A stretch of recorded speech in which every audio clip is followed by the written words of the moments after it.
میں نے دیکھا صحت اور زندگی نامی رسالے میں ڈاکٹر نور محمد نامی ایک شخص ملتان کے، معلوم نہیں ابھی زندہ ہیں کہ فوت ہو گئے ہیں، ان کا بیان تھا۔ وہ کہتے ہیں کہ مجھے اس وقت یاد نہیں ہے کہ کس ملک کی بات، انہیں کینیڈا کی بات کی یا اٹالین کی بات کی۔ وہ کہتے میں وہاں سیر کے لیے گیا، وزٹ کے لیے گیا، تو میں ایک پارک میں چلا گیا سیر کرنے کے لیے۔ نماز ظہر کا وقت ہوا تو وہاں ایک تالاب تھا، میں نے تالاب کے کنارے بیٹھ کر وضو کرنا شروع کر دیا تاکہ میں نماز ادا کر سکوں۔ میں نے وضو کیا جس طرح ہم وضو کرتے ہیں، ہاتھوں کو دھویا، کولی کی ناک پہ پانی ڈالا، چہرہ دھویا، اپنے بازوں کو دھویا، سر کا مسح کیا، پاؤں کو دھویا۔ کیونکہ وہ پارک تھا، بہت سارے لوگ وہاں سیر کرنے کے لیے آئے ہوئے تھے۔ کچھ انگریز، مجھے پتہ نہیں تھا، وہ کچھ فاصلے پر کھڑے میرا یہ عمل دیکھ رہے تھے جو کچھ میں نے کیا۔ میں وضو کر رہا تھا اور وہ میرا یہ عمل دیکھ رہے تھے، یہ بندہ کر کیا رہا ہے۔ وہ 4 5 یا 6 افراد تھے۔ جب میں وضو مکمل کر کے کھڑا ہوا تو میرے پاس آ گئے۔ انہوں نے مجھ سے پوچھا کہ تو کس ملک سے آیا ہے؟ میں نے بتایا کہ پاکستان سے۔ انہوں نے دوسرا سوال کیا، پاکستان میں پاگل خانے کتنے ہیں؟ یہ سوال سن کر میں پریشان ہو گیا کہ پاکستان اور پاگل خانے؟ میں نے کہا کوئی اتنے زیادہ تو نہیں ہے، میری دانش میں چند ایک پاگل خانے ہیں، ایک لاہور ہے، ایک شاید ملتان یا کراچی، زیادہ تو نہیں ہے۔ میں نے اس سے پوچھا کہ تم مجھ سے کیوں سوال کر رہے ہو کہ پاکستان میں پاگل خانے کتنے ہیں؟ کہنے لگے ابھی تو نے ایک عمل کیا ہے۔ یاد رکھیے کہ انسان کے جسم میں، یا میں آپ کو حصہ دلا رہا ہوں، انسان کے جسم میں 0.5 کرنٹ ہوتا ہے، اور اتنا کرنٹ ہوتا ہے کہ ایک جیبی ریڈیو اس کرنٹ سے چل سکتا ہے۔ آپ کو اس بات کا بھی بخوبی علم ہوگا، بعض اوقات بعض افراد کے دل کی دھڑکن بے قاعدہ ہو جاتی ہے، کبھی بڑھ جاتی ہے، کبھی کم ہوتی ہے، اس کا جو یہ معاملہ ہے وہ کچھ ویک ہو جاتا ہے، لوز ہو جاتے ہیں۔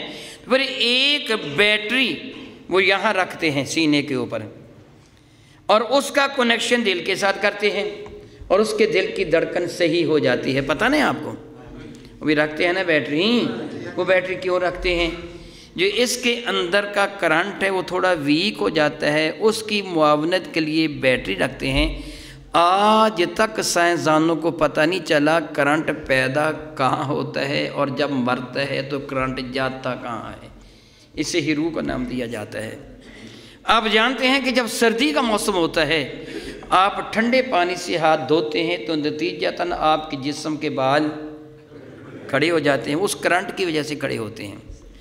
انسان کے جسم میں یہ کرنٹ ہے جو دماغ کو بھی چلاتا ہے اور دل کو بھی چلاتا ہے۔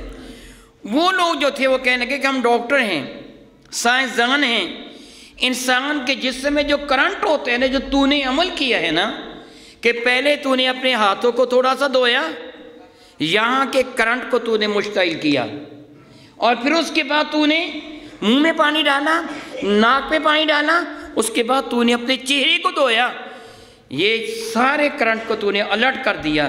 اس کے بعد تو نے اپنے بازوں کو دھویا، یہ کرنٹ ادھر سے بھی الرٹ ہو گیا۔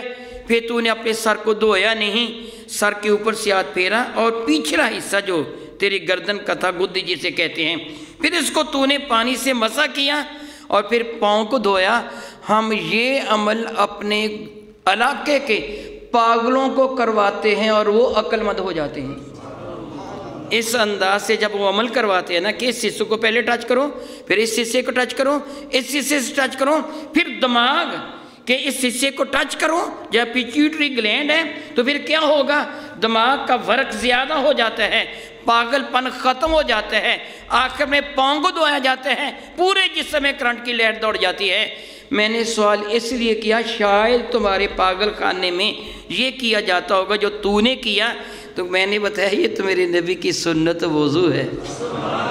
کہنے لگا پھر میں یقین کے ساتھ کہہ سکتا ہوں شاید تیرے علم میں کمی ہو، پھر پاکستان کے لوگ اگر یہ کام کرتے تو وہاں پاگل خانہ نہیں ہونا چاہیے، کیونکہ یہ عمل کرنے سے دماغ کا جو ورک ہے وہ بہت سٹرونگ ہو جاتا ہے، مضبوط ہو جاتا ہے، اور پاگل پن کا دورہ نہیں پڑتا جو وہ عمل کرتا جو تو نے کیا ہے۔ تمہارے نبی نے تمہیں بہت کچھ اچھی باتیں بتا دی ہیں۔